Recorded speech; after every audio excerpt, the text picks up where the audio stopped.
បាទជំរាបសួរលោកគ្រូខ្ញុំឈ្មោះសមានីសិទ្ធិហើយនៅក្នុង topic ethics និង law of IT នេះខ្ញុំនឹងនិយាយអំពីdata privacy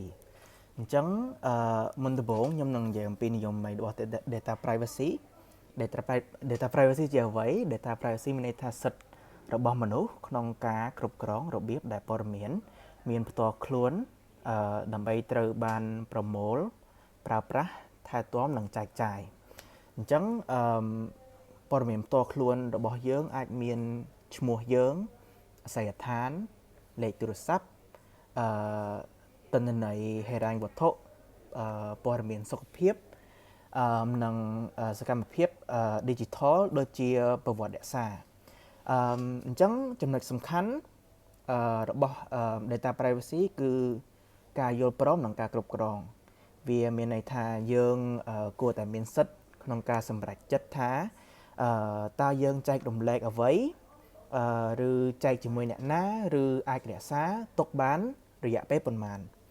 អញ្ចឹងជាសង្ខេបភាពឯកជនទិន្នន័យមិនមែនជា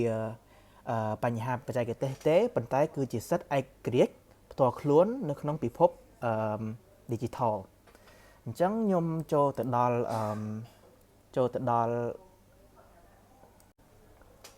់របៀបដែល data privacy វាមានទិន្នន័យដំណើរការអញ្ចឹងតើ data privacy ដំណើរការយ៉ាងដូចម្ដេចគឺមុនដំបូងវាចាប់ផ្ដើមដោយការប្រមូលទិន្នន័យដែលអង្គភាពប្រមូលព័ត៌មានពេលខ្លះដោយផ្ទាល់ពីយើងឬស្វ័យប្រវត្តិតាមគេហទំព័រ app ឬឧបករណ៍បន្ទាប់មកគឺការប្រើប្រាស់ទិន្នន័យដែលពាក់ព័ន្ធនឹងការវិភាគការរៀបចំនិងការប្រើសម្រាប់ផ្ដល់សេវាឬបង្កើតបទបង្ហាញរបស់អ្នកប្រើប្រាស់អញ្ចឹងចុងក្រោយនេះគឺការផ្ទុកនិងការពារទិន្នន័យ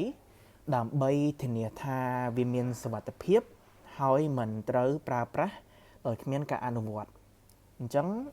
data privacy យើងឯកជនទិន្នន័យមានប្រសិទ្ធភាពត្រូវផ្នែកលើ3គន្លឹះមាន transparency consent និង security អញ្ចឹងចំណុចទី1 transparency ភាពថ្លៃថ្នូរគឺត្រូវ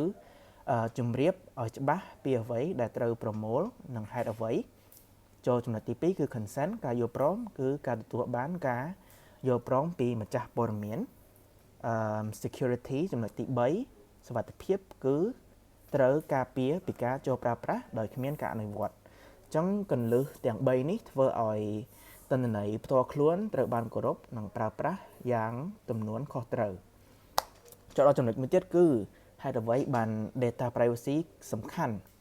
គឺ data privacy សំខាន់ព្រោះទិន្នន័យផ្ទាល់ខ្លួនបង្ហាញពីអត្តសញ្ញាណរបស់យើងបើគ្មានសុវត្ថិភាពក្នុងការគ្រប់គ្រងទិន្នន័យ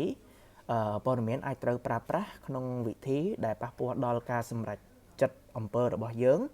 វាអាចប៉ះពាល់ដល់សិទ្ធិឯកជនរបស់យើងហើយភាពឯកជនទិន្នន័យក៏មាន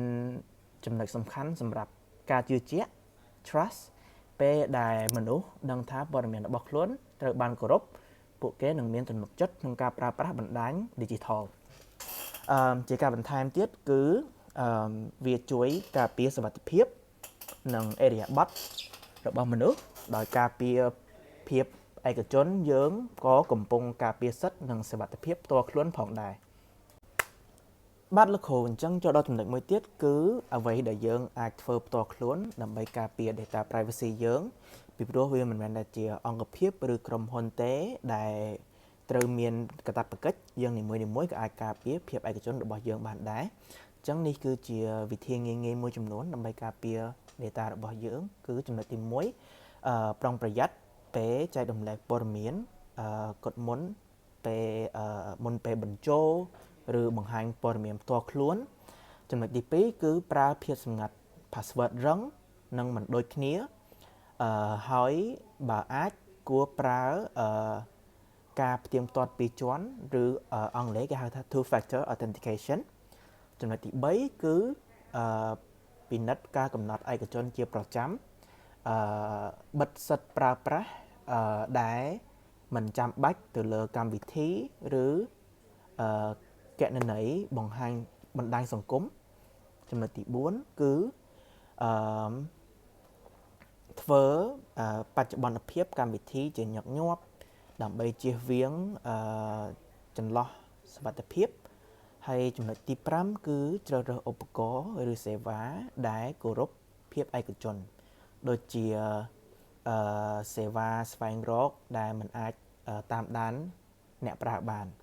អញ្ចឹងសកម្មភាពតូចៗទាំងនេះធ្វើឲ្យមានភាពខុសគ្នាធំធេងនៅក្នុងការការពារឯកជនរបស់យើងអញ្ចឹងខ្ញុំចូលទៅដល់ចំណុចចុងក្រោយគឺ conclusion របស់ខ្ញុំជាសេចក្តីបញ្ចប់ data privacy មិនមែនគ្រាន់តែការទាមទារផ្នែកបច្ចេកទេសទេគឺវាជាសិទ្ធិមនុស្សមូលដ្ឋាននិងជាគន្លឹះនៃការទទួលខុសត្រូវ digital ហើយវាធ្វើឲ្យយើងអាចប្រើប្រាស់បណ្ដាញ digital ដោយមានទំនុកចិត្តដោយដឹងថាព័ត៌មាននិងអត្តសញ្ញាណរបស់យើងស្ថិតនៅក្រោមការគ្រប់គ្រងរបស់យើងហើយដោយយល់ដឹងអំពីអ្វីដែលជា data privacy របៀបដំណើរការហេតុអ្វីបានdata privacy សំខាន់និងអ្វីដែលយើងអាចធ្វើផ្ទាល់ខ្លួនបានយើងអាចក្លាយជាពលរដ្ឋ digital ដែលមានឥទ្ធិពលជាងមុនបាទអរគុណលោកគ្រូនេះគឺជា presentation របស់ខ្ញុំបាទជំរាបលា